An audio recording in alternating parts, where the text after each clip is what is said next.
ఈ రోజు నీకోసం నీకోసం ఇల్లు ఒళ్ళు గొల్ల చేసుకున్న వాళ్ళు 4 మాటలంటే మీకు కోపంగా ఉందే.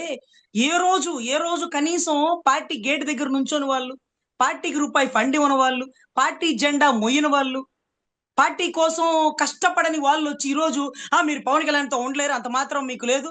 మీరు ఉండొచ్చు గాని అరె! నువ్వు ఉండయ్యా. నువ్వు ఉండు ఒక 4 ఏళ్ళు ఉండు తెలిసిద్ది.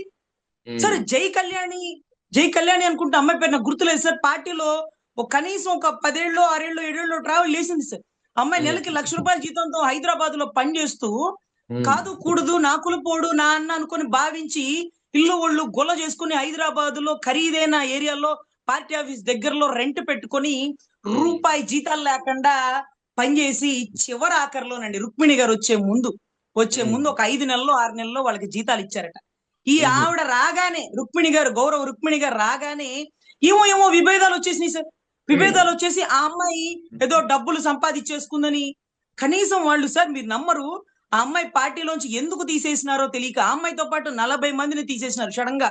రుక్మిణి గారు ఓకే. ఎంట్రీ 40 మంది ఔట్. హుహు.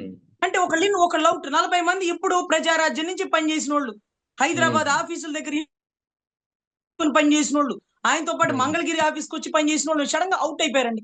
అరే! దీనికి కారణాలు అర్థం కావట్లే. ఇంకా ఆవిడ మీద బురద జల్లుతా వాళ్ళ బృందం ఉంటది. టక్కుమని బయటకొచ్చేస్తారు. "నువ్వు అవును. పార్టీలోంచి బయటికెళ్ళిపోయావు. నువ్వు అవతలోడికి అమ్ముడుపోయావు. నువ్వు ఇంత సంపాదించావు."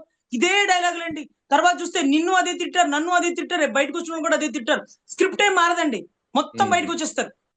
రైట్. కానీ ఆ అమ్మాయండి కాపు మహిళ. ఆ పిల్ల ఎంత ధైర్యంగా అంటే తనకు పడ్డ బాధ, ఆవేదన నన్ను ఎందుకు రిజైన్ చేసినారు? నన్నెందుకు తీసేసినారు? కారణాలు చెప్పండన్నా అని ఎన్ని రోజులు అపాయింట్‌మెంట్ పెట్టినా కనీసం హ్మ్. స్పందించకపోగా ఆ కారణాలు, ఈ కారణాలంటూ జనాలతో బూతులు తిట్టిస్తే ఆ అమ్మాయి ఒకానొక టైంలో అవమానం తట్టుకోలేక సూసైడ్ చేసుకుందాం అనుకున్నానండి. నాకు ఓహ్! బిడ్డలున్నారు. నన్ను నమ్మి నా భర్తున్నాడు అని భావించి ఆ బాధలో చచ్చిపోలేదు సరిగదా! హ్మ్. ఆ బాధలోంచి బయటకొచ్చి నిన్నటి రోజు పిఠాపురంలో బీసీవై పార్టీలో అమ్మాయి చేరి, అవసరమైతే పవన్ కళ్యాణ్ గారి ఎదురుగా నుంచొని పోటీ చేస్తా అంటూ లోన్ తెచ్చుకొని డబ్బు దగ్గర పెట్టుకుంటే, ఆ బీసీవై పార్టీ నుంచి ఆ అమ్మాయికి టికెట్ రాకుండా ఇంకొక అమ్మాయికొచ్చిందండి. నేను ఆశ్చర్యపోయి అడిగినా, "అన్నకి ఎదురుగా నుంచొని పోటీ చేయడమా?" అంటే, అర్రె! ఆ బాధ, ఆవేదనలోంచి వచ్చేటటువంటి ఉగ్ర రూపంతో ఉన్న మహిళలు ఎంత తిరుగుబాటు చేస్తారనడానికి ఆ 'జై అవును. కళ్యాణినే' నాందండి.